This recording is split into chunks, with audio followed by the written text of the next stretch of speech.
Espero que todos nosotros podamos tener la actitud del apóstol Pedro, quien en el versículo 41, lo primero que hizo fue apropiarse de la palabra que estaba escuchando. Note que la palabra de Pedro no fue: Señor, ¿dices esto por los demás o también por nosotros? Como colocándose de último, ¿no? Como si estuviera asumiendo que el Señor le hablaba a otros y él pregunta: ¿y nos toca algo a nosotros? No, él preguntó al revés. ¿Lo dice solo por nosotros o también por los demás? En esto el apóstol Pedro muestra que tenía un corazón sensible a las palabras del Señor, y él todo lo que escuchaba primero se lo aplicaba a él mismo y quería entender si solo era para con ellos, los discípulos, o la enseñanza tenía que ver con un principio más grande. Uno de los principios más básicos cuando nos acercamos a cualquier texto de la Biblia será reconocer cuál es el tema principal de él, para que así todo pueda ser mejor entendido. Y creo que hay un tema central, un tema que atraviesa todo lo que estamos viendo y lo que miraremos hoy, y tiene que ver, hermanos, con la fidelidad. La fidelidad, el siervo fiel. Así que hablaremos, por supuesto, de la fidelidad cristiana. ¿Es la fidelidad del siervo de Dios o la fidelidad del discípulo de Cristo? Pero al fin y al cabo, como quiera llamarle, la fidelidad cristiana es el tema predominante. Pero, hermanos, nosotros no podemos abordar el tema de la fidelidad cristiana, de la fidelidad de los discípulos de Cristo, sin tener en cuenta la base o el fundamento que nos brinda la misma Biblia para entenderla. Cuando hablamos de la fidelidad cristiana, hace parte de estos principios que usted no puede entender si antes no entiende otro. Por ejemplo, usted no puede entender qué es la gracia de Dios si primero no comprende qué es el pecado. ¿Cómo usted va a entender la gracia, que es un favor inmerecido de parte de Dios, si no entiende el pecado? Pues solo entendiendo qué es el pecado y sus consecuencias, entonces puede entender qué es la gracia y podrá apreciarla de una mejor manera.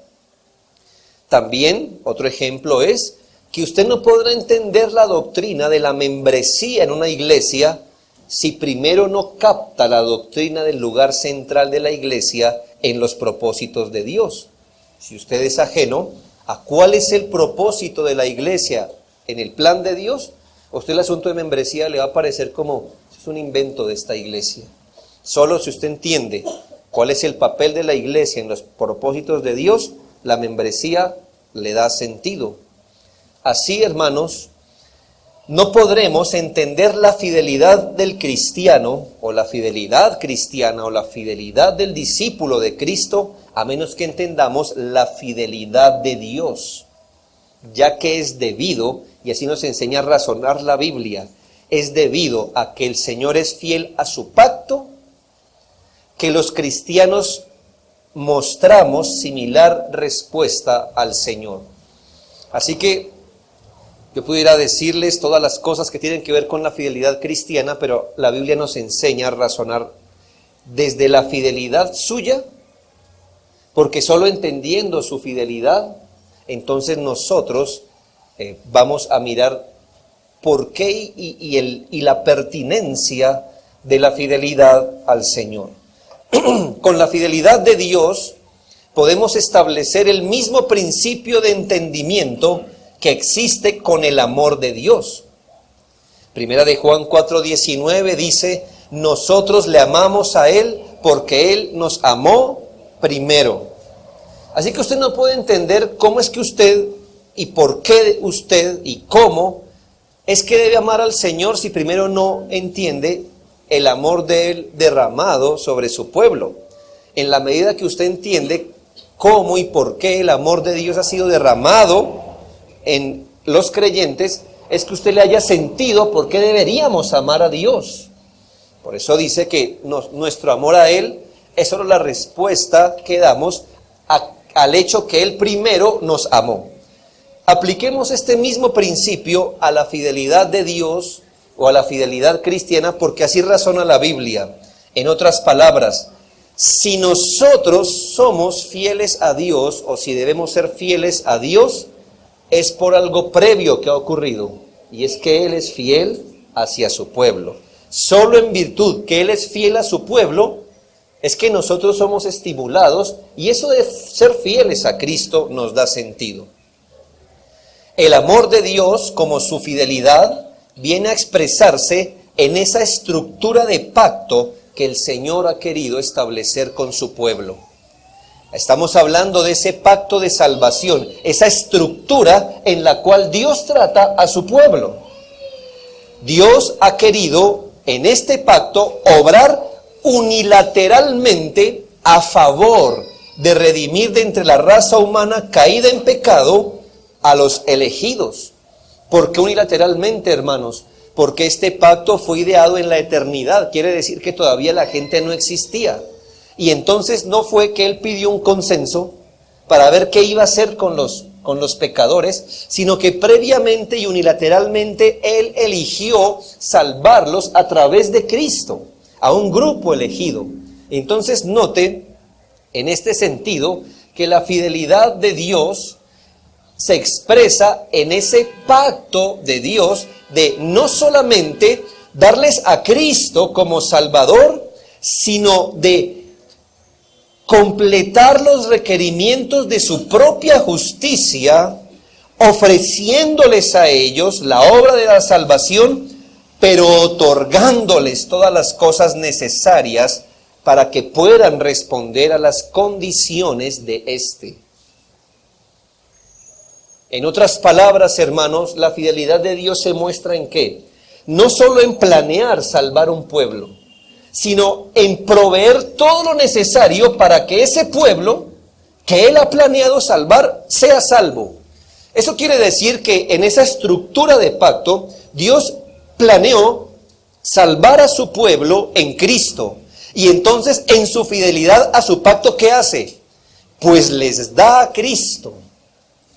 En la fidelidad a su pacto, Dios mismo establece la manera de cómo su justicia va a ser satisfecha. ¿Sí nota? No se la deja al hombre. Entonces, Él mismo en su fidelidad a su propio pacto hace esto, y en su fidelidad entonces le ofrece a su pueblo la salvación en Cristo. Pero en su fidelidad, ¿qué hace? Él da a su pueblo lo necesario para que ellos puedan responder a las condiciones. Quiere decir que este pueblo solamente es salvo si se arrepiente y cree en Cristo. Entonces, ¿qué hace Dios en su fidelidad? Les da el don del arrepentimiento y la fe. Y en eso se muestra la fidelidad de Dios a su pacto. No es algo así como, mire, yo hago mi parte, ustedes hagan la suya.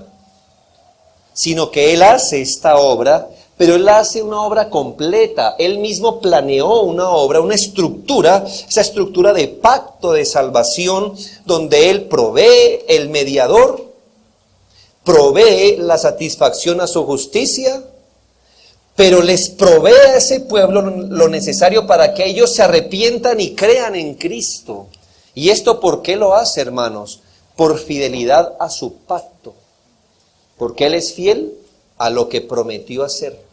Porque Él es completamente fiel, adecuado, apegado a sus propósitos salvadores.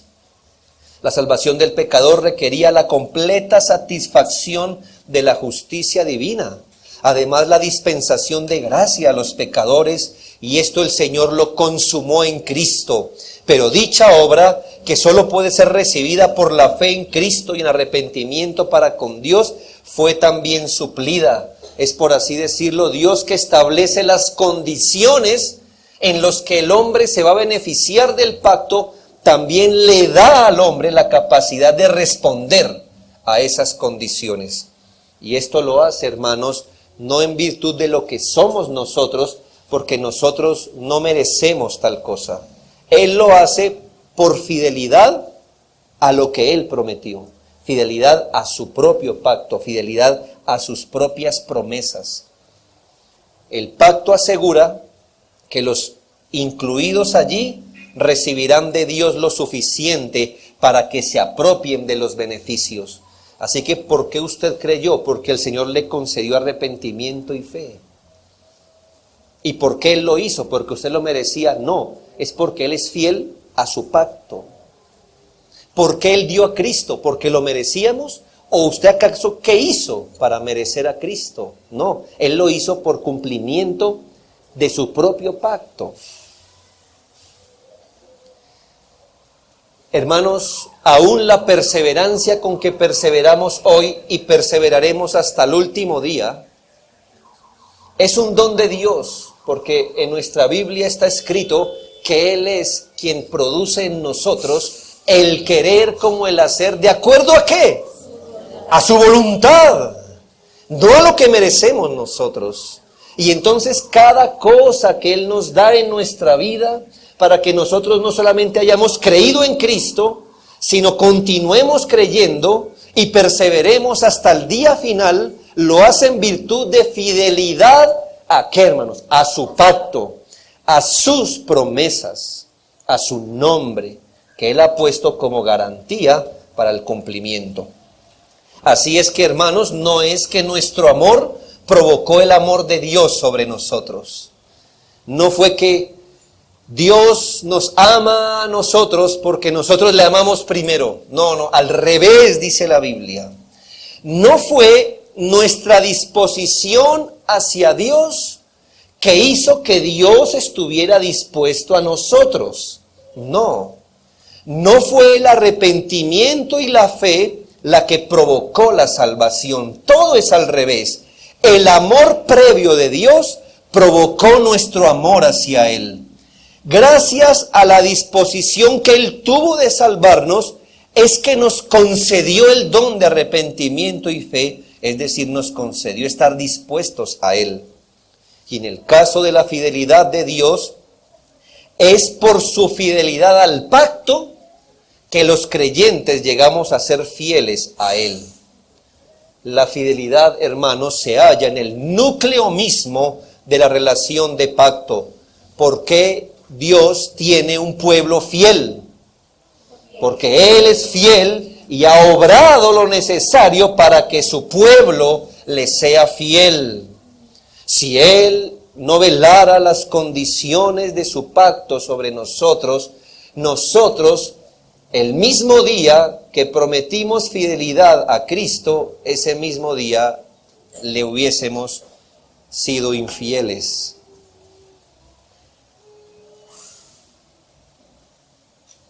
Dios quiere tener con nosotros una relación de fidelidad. Él llama a sus discípulos a la fidelidad. Pero hermanos, en esto no nos acercamos a la fidelidad de Dios como se acercan dos cónyuges. ¿Sabe cómo se acercan los dos cónyuges al compromiso matrimonial o al pacto matrimonial? Vea, a iguales. Prometo ser fiel. Sí, ¿qué garantía me das? Cierra los ojos y cree en mí. Te lo estoy prometiendo. No tiene ninguna base anterior para creer, te lo estoy prometiendo. De aquí en adelante, ¿me hago entender?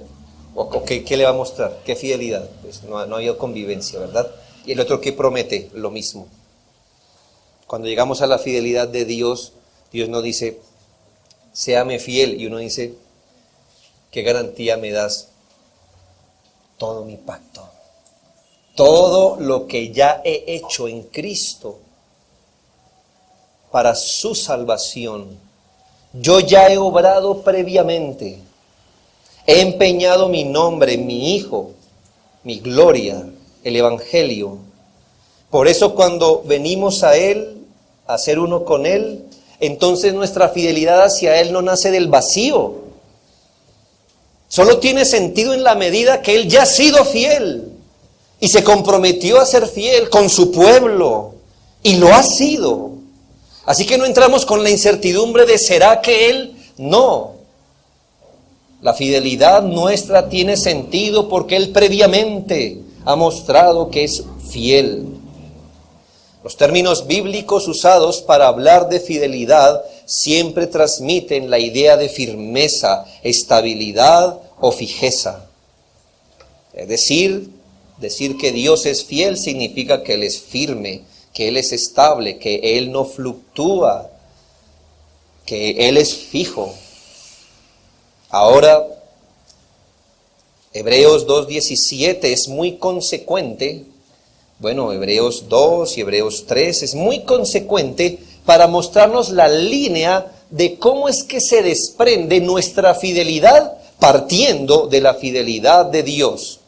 Si usted nota en Hebreos 2:17 hay una base cristológica de nuestra fidelidad. Dice así, de Cristo, por lo cual debía ser en todo semejante a sus hermanos, está hablando de Cristo, ¿para qué? Para venir a ser misericordioso y fiel, sumo sacerdote en lo que a Dios se refiere, para expiar los pecados del pueblo. ¿Cuándo mostró Cristo ser un fiel sumo sacerdote? Cuando puso su vida en la cruz en rescate por su pueblo. El capítulo 3, versículo 2 afirma, Cristo Jesús, el cual es fiel al que le constituyó. De tal forma, hermanos, que entendiendo la fidelidad de Cristo, consumando su obra en la cruz, la fidelidad de Dios en Cristo sobre su pueblo es el ánimo y modelo para el creyente.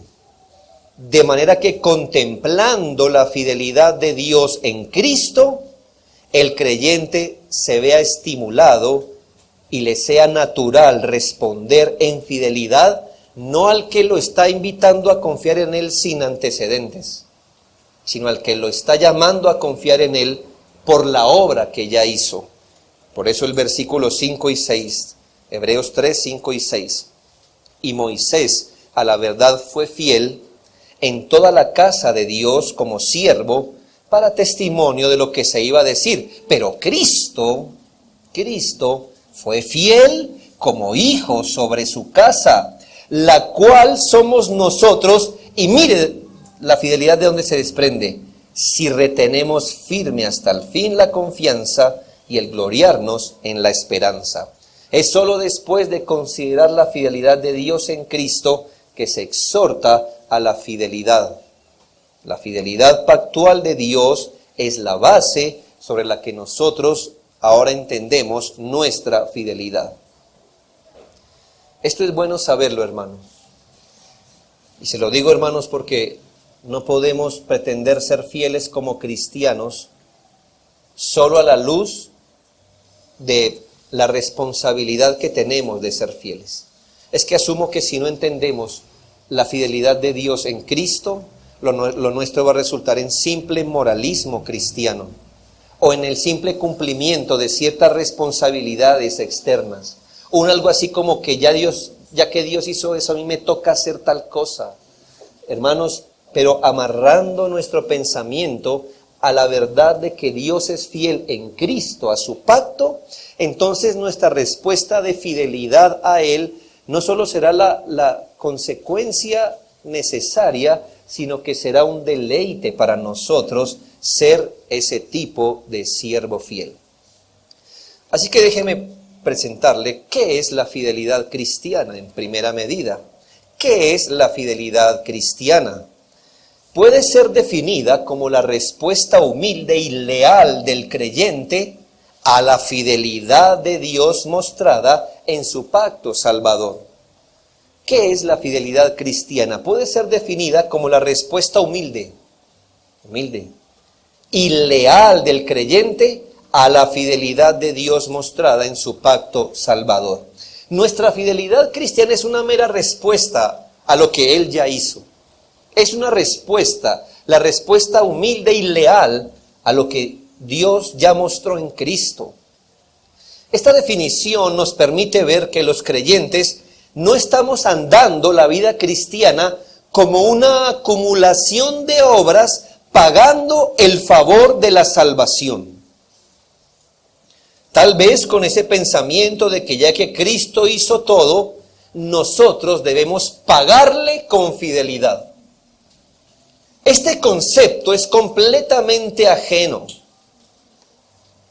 al contexto de la comunión con Dios por Cristo, que tenemos como discípulos. La fidelidad cristiana sí es una respuesta, sí. Es la respuesta más adecuada y acorde al entender por la fe que el Señor nos ha salvado y nos sostiene por la fidelidad hacia sus promesas en Cristo, que hará que nada nos aparte de su bendito amor, ya que Dios ha provisto en Cristo todo lo necesario para nuestra salvación, ya que en Cristo el Señor nos ha participado de ese bendito amor. Nosotros respondemos en fidelidad. Segunda de Pedro 1:3 dice: todas las cosas que pertenecen a la vida y a la piedad nos han sido dadas por su divino poder, mediante el conocimiento de aquel que nos llamó por su gloria y excelencia, ya que todas las cosas nos han sido dadas a los creyentes por Cristo. Entonces el creyente vive una vida de lealtad, de respuesta humilde, observando la voluntad de Dios, esforzándose por conocer la voluntad del Señor y viviendo escrupulosamente para glorificarle. Es entendiendo estos principios, hermanos, que mostramos lealtad al Señor. En verdad que la fidelidad cristiana es una marca distintiva de lo que significa ser cristiano. Tan cercano está el concepto de cristiano y fidelidad que muchas veces al cristiano se le llama fiel. ¿Me hago entender? Es tan cercano, es casi el sinónimo que muchas veces la Biblia, para referirse a un cristiano, le llama fiel. Hace tanta parte de nosotros, los verdaderos creyentes, la fidelidad al Señor, que así se denominan a los creyentes. ¿Ha leído El progreso del peregrino? Bueno, hay un compañerito que se llama fiel. Fiel. Muchos creyentes reconocidos en el Nuevo Testamento lo son por su fidelidad. Por ejemplo, en Efesios 6:21 dice: Tíquico, hermano amado y fiel ministro en el Señor. No se le alaba su inteligencia, ¿verdad? Su capacidad de organizar actividades, ¿cierto? Sino su fidelidad. Qué lindo pasar en la Escritura como un hombre fiel. Epafras, según Colosenses 1:17, Epafras, nuestro consiervo amado, que es un fiel ministro de Cristo para vosotros. Pasa lo mismo con Onésimo en Colosenses 4:9, Onésimo, amado y fiel hermano, que es uno de vosotros. También se le dice fiel a Timoteo en 1 Corintios 4:17, Timoteo, que es mi hijo amado y fiel en el Señor. Y en 1 de Pedro 5:12 se le llama Silvano, o Silas, que se le llama en otro lugar, fiel. Silvano, a quien tengo por hermano fiel. ¿Qué le hace ver, hermanos? ¿Que la fidelidad es una de esas cosas que le pasan a algunos y a otros cristianos? No, hermanos. Ser cristiano es ser fiel. Yo no vengo a decirles, hermano, un cristiano debería ser fiel. Estoy diciendo que el cristiano lo es. Él está respondiendo en gratitud al pacto. Entenderse como una persona salva, no por él, sino porque Cristo es fiel a su pacto, entonces produce en nosotros esa respuesta fiel. Además, es marca de un creyente porque esta virtud es generada por todo aquel que tiene el Espíritu Santo. ¿Algún creyente no tiene el Espíritu Santo? No, porque si alguno no tiene el Espíritu de Cristo, no es de Él. Tiene el Espíritu Santo, entonces tiene el fruto de la fidelidad, porque el fruto del Espíritu o la evidencia que una persona está siendo dominada por el Espíritu, ¿cuál es la evidencia? Amor, gozo, paz, paciencia, benignidad, bondad. Esa palabra fe es la palabra fidelidad. Como fruto que el Espíritu Santo habita en nosotros, no solo produce amor, paciencia, gozo, sino fidelidad. Fidelidad que parte de la fe en el Señor, por supuesto. No solo personas, sino iglesias, decir iglesia o decir fieles, vino a ser también un sinónimo. ¿Por qué?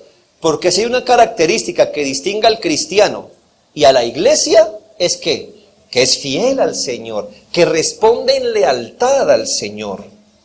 Por ejemplo, así el apóstol saluda a los efesios y a los colosenses. A los efesios 1:11 dice: a los santos y fieles en Cristo Jesús que están en Éfeso. Santos y fieles que están en Éfeso. Y a los colosenses: a los santos y fieles hermanos en Cristo Jesús que están en Colosas. Piense lo siguiente: si la fidelidad al Señor es una señal de verdadera fe salvadora, es la norma cristiana general, ¿cuánto más debe ser la de los aspirantes e individuos dados al ministerio público? Casi que ser ministro de Cristo es ser llamado fiel ministro, porque está escrito en 2 Timoteo 2:2, lo que has oído de mí. Esta es la norma de cómo se establecen ancianos en una iglesia. Lo que has oído de mí ante muchos testigos, esto encarga a hombres que, hermanos. No, hombres de buena oratoria. No, hombres pilos. No, hombres que eso le entran a la gente, que enganchen, no. Hombres que fieles. Que sean idóneos para enseñar también a otros. Lo que pasa es que usted puede ser un hombre idóneo para enseñar y si no es fiel, habrá levantado un diablo entre ellos. Por eso dice que sean fieles e idóneos. Fieles e idóneos. Fiel, un hombre que se destaque por andar respondiendo en lealtad al Cristo que lo salvó. Un hombre que muestre su apego, su gratitud, viviendo en observancia escrupulosa al Señor que le salvó.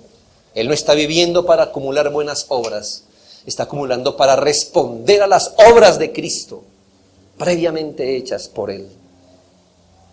La fidelidad cristiana es la evidencia más consecuente de aquel que ha sido llamado al servicio a Dios. Y aquí estoy hablando de todos los cristianos. Somos siervos de Dios, somos sus discípulos. Así como un siervo se niega a sí mismo ante su Señor, así nosotros renunciamos a nosotros mismos por causa de la obediencia al Señor. Esta obediencia debe ser libre y uniforme. Obedecemos a Dios en cada cosa. Como dice el Salmo 119:6, entonces yo no sería avergonzado cuando atendiese a todos tus mandamientos, porque la obediencia es uniforme. El cristiano tiene a Dios como el centro de su vida mediante la fe, así que su obediencia a Cristo no es una obediencia legal, no es una obediencia de solas obras. Él no quiere parecerle al Señor recto, Él no quiere presentarse como alguien recto. Toda la obediencia de un discípulo es una obediencia de fidelidad, nacida como una respuesta humilde al Señor. El creyente, el verdadero hijo de Dios, no está obrando para que Dios no le castigue o para que Dios lo bendiga. El creyente, el verdadero discípulo de Cristo, está obrando por respuesta a la bendición de Dios en Cristo, habiéndole salvado a él primeramente. Para que no entienda ese principio, hasta la obediencia a Cristo le va a parecer pesada, dura, porque usted está mirando la cosa desde otro punto de vista. Usted no ha entendido. Solo aquel que entiende que lo suyo es una respuesta de fidelidad a quien previamente le ha mostrado su fidelidad, verá la obediencia como algo oneroso. Donde el reino de Dios, es decir, donde el gobierno, donde el señorío, donde el dominio de Dios ha avanzado en el corazón, Él se someterá alegremente a todos sus mandatos, hará fielmente lo que Dios quiere que haga, será lo que su Señor quiere que sea. Este es el siervo fiel y prudente que señala nuestro texto de estudio.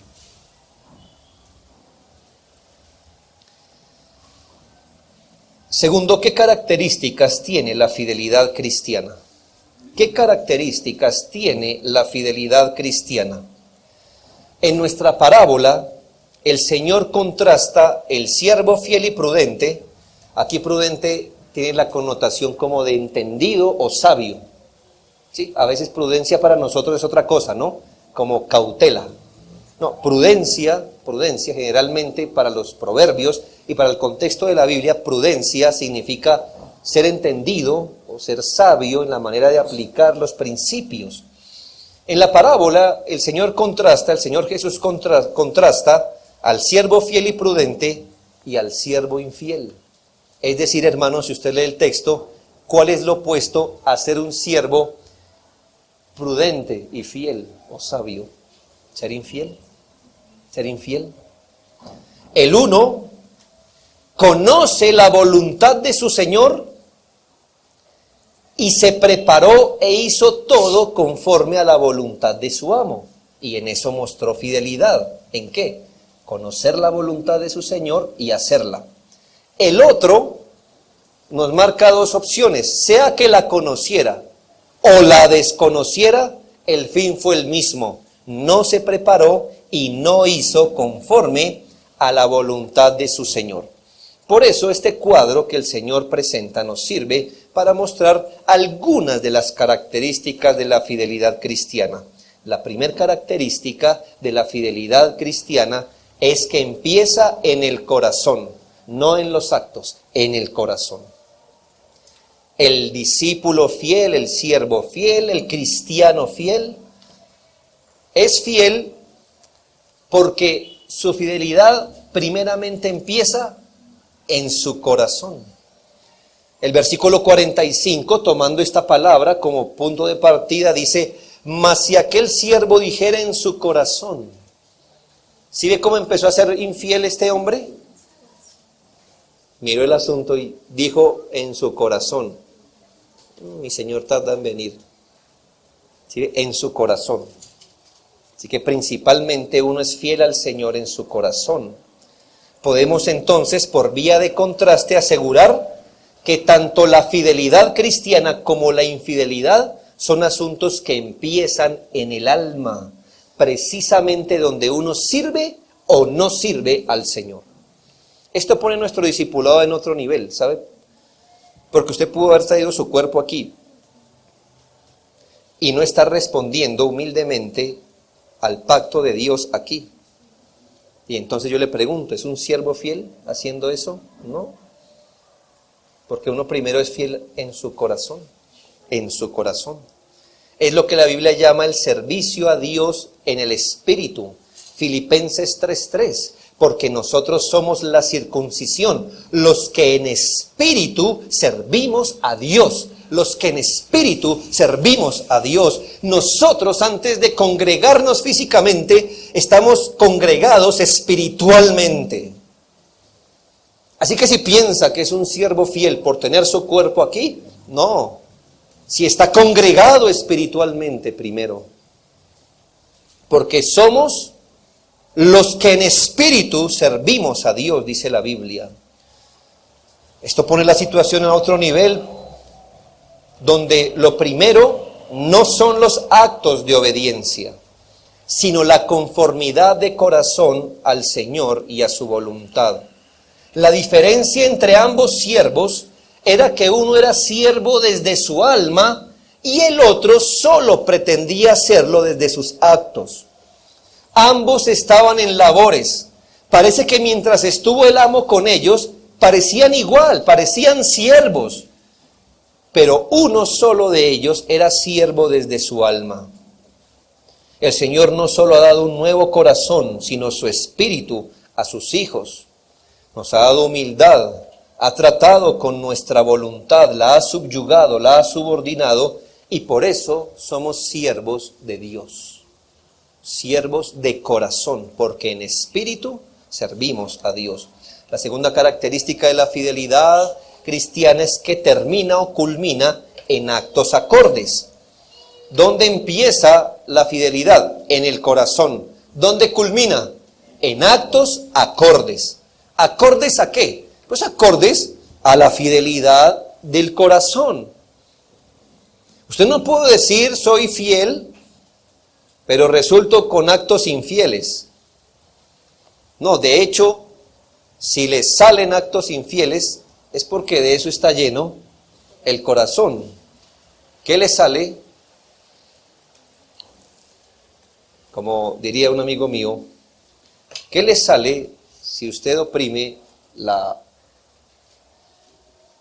crema dental, el tubo de crema dental? ¿Qué le sale? Crema dental. Usted no le pone, simplemente cuando lo oprime, le sale lo que hay allí. Usted no puede decir, yo soy fiel al Señor en el corazón, pero mire lo que me sale. Puros actos de infidelidad. No, hermanos, ¿qué le sale? De lo que usted está lleno. Si usted en el Espíritu sirve al Señor, ¿qué le sale? Actos acordes. Estoy diciendo actos perfectos. Estoy diciendo actos acordes. Acordes. El siervo fiel y prudente no se quedó en servicio de corazón, sino que aún, como leímos en la segunda y tercera vigilia de la noche, aún en ausencia de su Señor, hizo la voluntad del Señor. Cuando el Señor regresó, le halló haciendo así. Pero la infidelidad es igual, pues el siervo malo no solo se quedó pensando en su alma y hablando con su corazón, mi Señor tarda en venir, sino que ya que es infiel en su corazón, ¿qué se puso a hacer?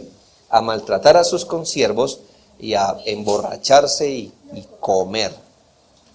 ¿Sí ve, hermanos? ¿Se queda en el corazón todo? No, eso sale. El siervo infiel es aquel que al no ser siervo de corazón, presenta una obediencia servil, es decir, al estilo contrato, una obediencia a la vista. Él no es de corazón, él es siervo para ver. ¿Y qué ocurre? Pues que cuando el amo no lo ve, hace lo que realmente él es. Se destapa, pues. Se pone en evidencia lo que él es. Mire, fue dejarlo solo una noche. Una noche. ¿Qué le enseña a usted esto? Que mientras el amo estuvo mirándolo, él parecía igualito al otro. Fue quitarle la vista y él se volvió infiel. O no se volvió, expresó más bien su infidelidad. Gente que afirma ser discípulo del Señor solo lo es por la vista. Están interesados en que Dios les bendiga o que Dios no les castigue. Eso es lo que llamamos una obediencia servil. Ellos solo obedecen a la vista, pero metafóricamente hablando, cuando están solos, dejan ver lo que es común. ¿Qué les es común? El amor por el pecado, la complacencia a sí mismos, la satisfacción a sus codicias y concupiscencias. En esto se nota que no son siervos de corazón, pues viven para sí, no para aquel que murió y resucitó. En cambio, la fidelidad cristiana culmina en actos acordes de obediencia, negación propia y servicio. Y finalmente, la otra característica de la fidelidad que nos muestra este texto es que es cabal y perseverante. Cabal y perseverante. Esto diferencia la fidelidad de la obediencia. No es lo mismo ser fiel que ser obediente. No es lo mismo. No es lo mismo. Mire, hermanos.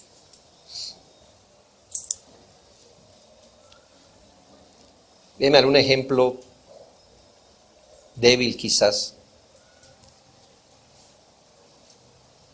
¿Obedecía Judas y Pedro al Señor Jesús? Sí, solo hasta lo último Judas mostró lo que era, ¿no? Pero obedecían ambos. Que vayan a sacar demonios. ¿Qué hacía Pedro? Lo mismo que Judas. Vamos a sacar demonios. Que sanen enfermos. Vamos, ¿cierto? Que recojan en cestas lo que sobró. ¿Sí ve? ¿Era fiel Pedro igual que Judas? No. Judas no era fiel, pero era obediente. Era obediente, pero no fiel. Judas era obediente y no fiel. Obediencia no es fidelidad, hermanos. No confunda el principio. La fidelidad es obediencia cabal y perseverante. No es lo mismo lo uno a lo otro. Lo uno queda en lo externo. La fidelidad es un asunto de compromiso y lealtad del alma. La infidelidad cristiana se muestra, por ejemplo, en ser selectivos con lo que yo quiero obedecer a Dios. Es decir, no es cabal, no es completa. Ahí se muestra que no es fidelidad. ¿Por qué? Porque usted es el que decide qué quiere obedecer de Dios y qué no. ¿Cuál es el pedazo de cruz que quiere cargar y cuál no? Su obediencia no es cabal. Y cuando la obediencia no es cabal, eso es infidelidad.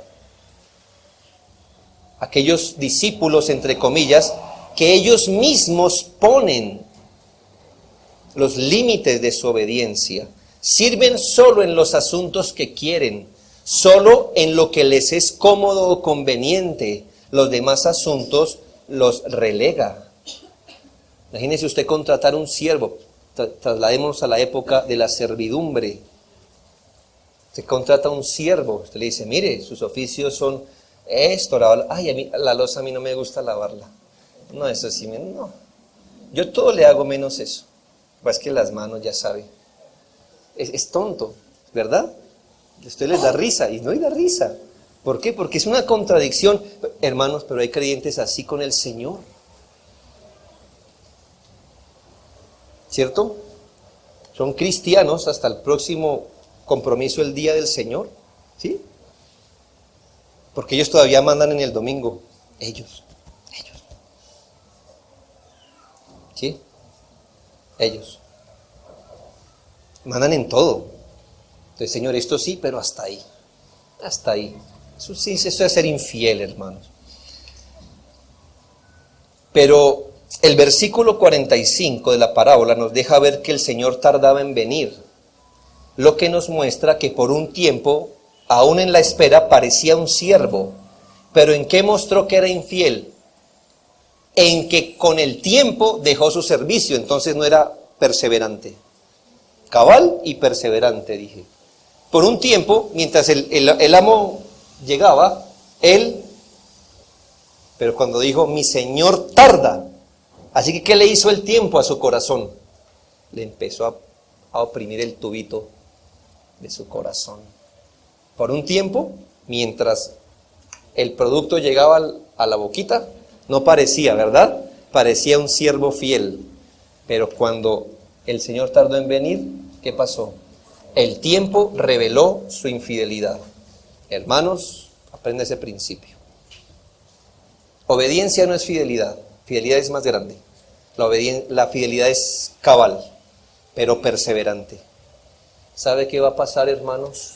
Lamentablemente, entre los que se confiesan siervos de Cristo o sus discípulos, que lo que no hace la obediencia, o lo que no nos deja ver la obediencia, lo hará el tiempo. Cuando su Señor tarde en venir, mostrarán lo que son. Lo que son. Pero eso es simétrico, hermanos. Los siervos fieles también muestran lo que son. ¿Cómo? Pasando el tiempo. Pasando el tiempo.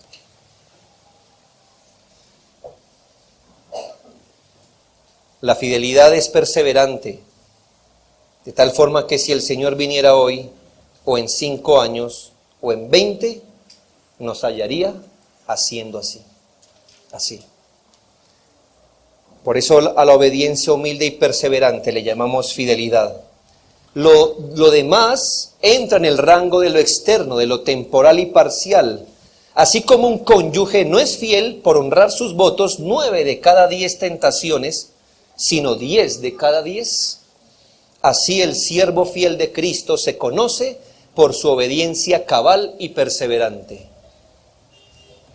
Y por último, resultados o consecuencias de la fidelidad. Resultados o consecuencias. Debido a que el siervo fue precisamente llamado como eso, como siervo, donde está supuesto a rendir su voluntad al señorío de otro, pues por eso es un siervo y no el Señor.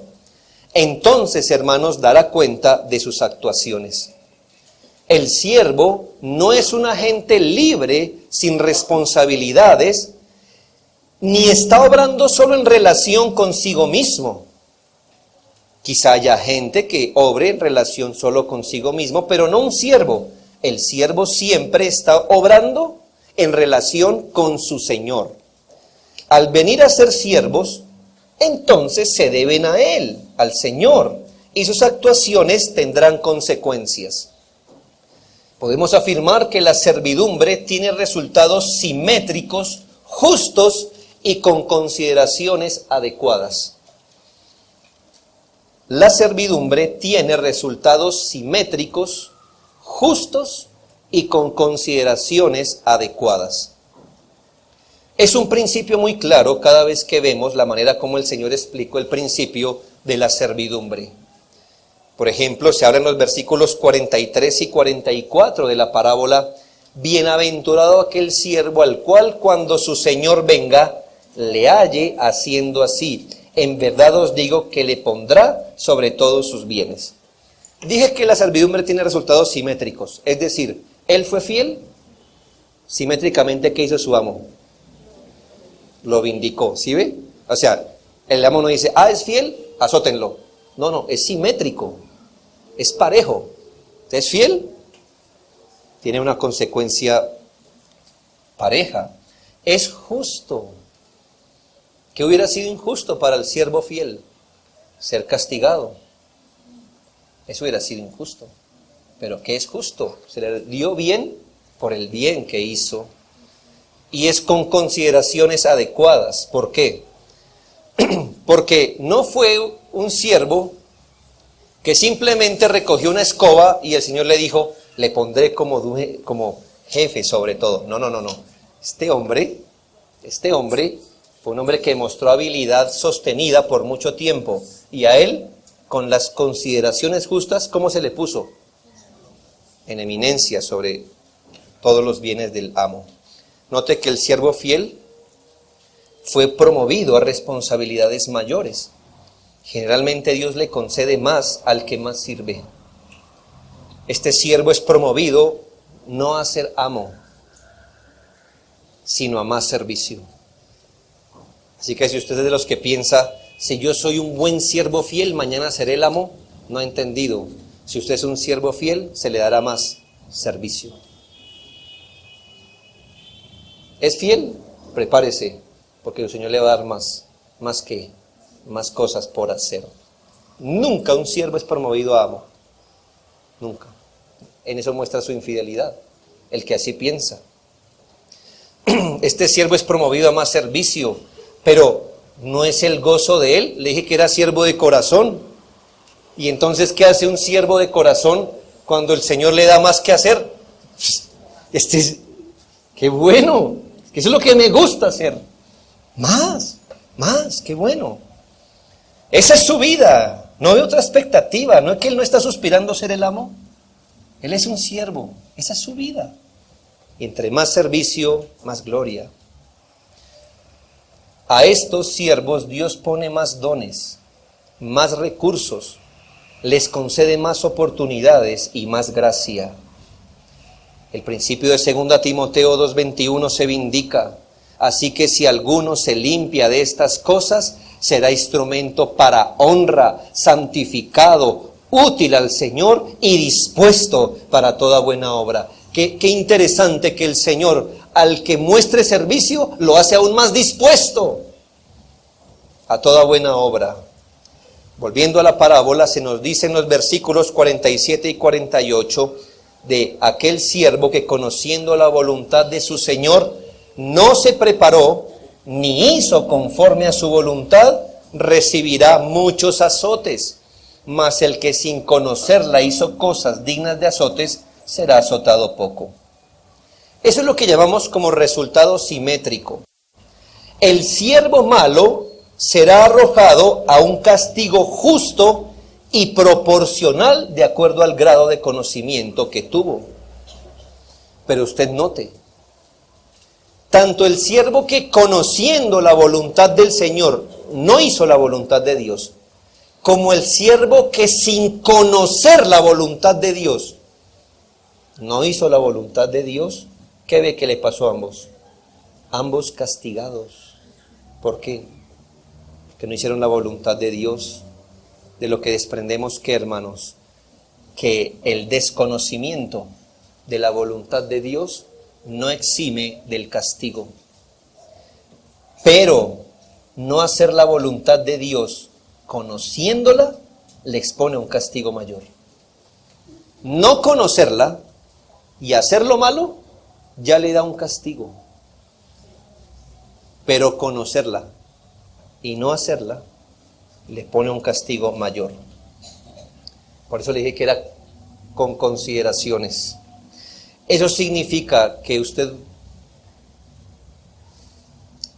es un siervo negligente, usted hubiera preferido jamás conocer a Cristo, igual sería condenado, que conociéndole no ser un siervo fiel.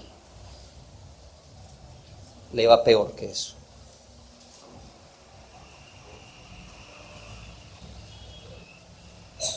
De hecho, quiero pararlo un poquito en la eternidad y decirle que ojalá, si era para ser siervo infiel, usted jamás hubiese conocido el Evangelio.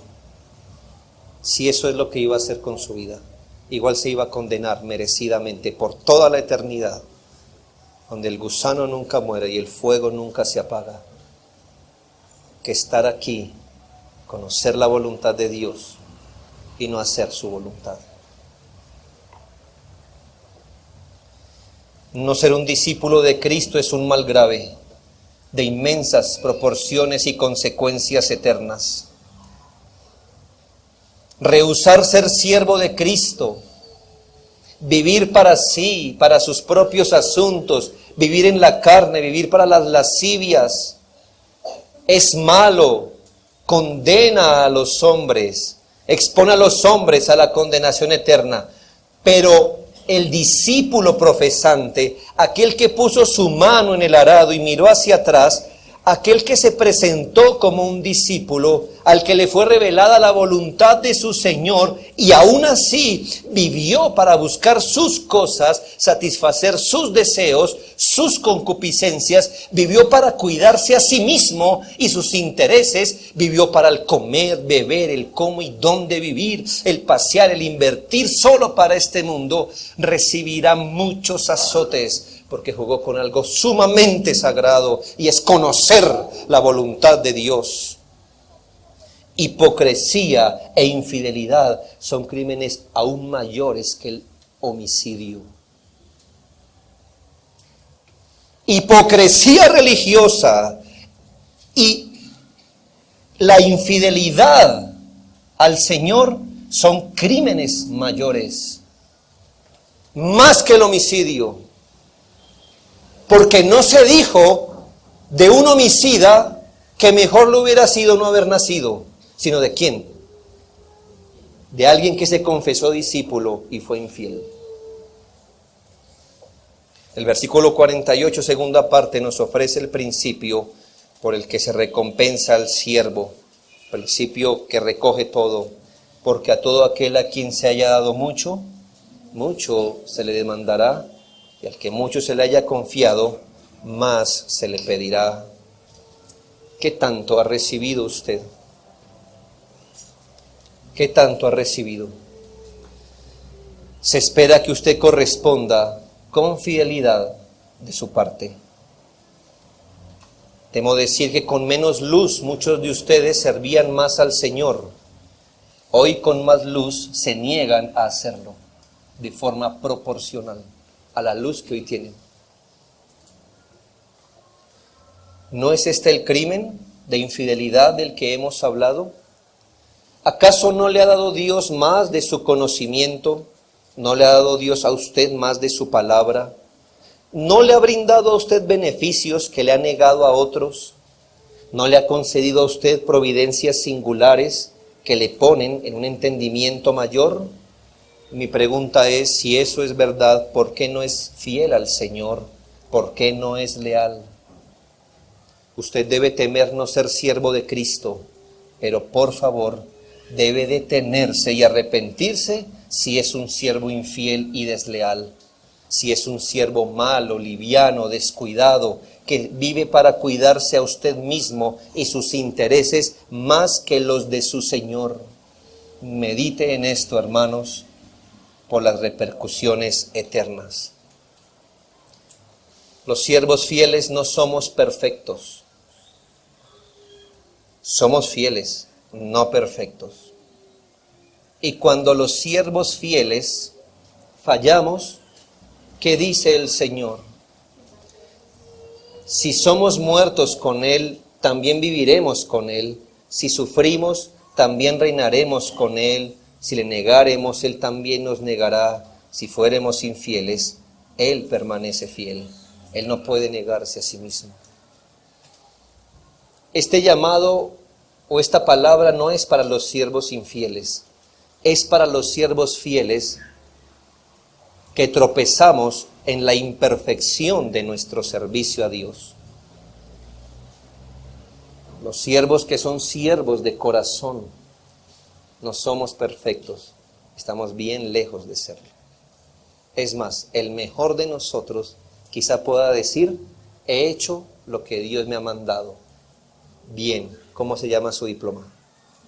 Siervo inútil. El día que usted haga todo, es promovido a siervo inútil. Los siervos de Dios estamos lejos de ser perfectos. Y cuando miramos esa realidad, recordamos, si fuéramos infieles en nuestros actos, Dios permanece fiel ¿a qué? A su pacto. Él no se puede negar a sí mismo. ¿Qué le diría Dios al siervo infiel si le negáremos? Él también nos negará. Esto sí va para el siervo infiel, al que de corazón es infiel. La palabra no nos habla de siervos fieles que a veces fallan. Esta parábola no nos habla de siervos fieles que a veces fallan, no. Nos habla de siervos infieles. Muchos se acercaban a Jesús con deseos de seguirle y el Señor les da una tabla de medir, una regla para medir si su discipulado es real o no. ¿Cómo se llama esa regla? ¿Es usted fiel? No me diga que Él me sigue, no me muestre sus poderes. No. Le va a dar una regla para medir. De toda esa gente que decía seguir a Cristo, ¿cuál era la medida? ¿Es usted un siervo fiel? Dios es fiel a su pacto con sus verdaderos discípulos, pero jamás será fiel con un siervo injusto, con un siervo malo. Por eso les recuerdo que antes de que el versículo nos diga, si fuéramos infieles, Él permanece fiel, dice también, si le negáremos, Él también nos negará. Él es fiel con sus verdaderos siervos que fallan y se arrepienten, pero negará a aquellos que le negaron con sus hechos, con su vida y su servicio. ¿Es usted un siervo de Cristo? Pero déjeme darle otra pregunta más profunda. ¿Es un siervo fiel? ¿Es un siervo fiel?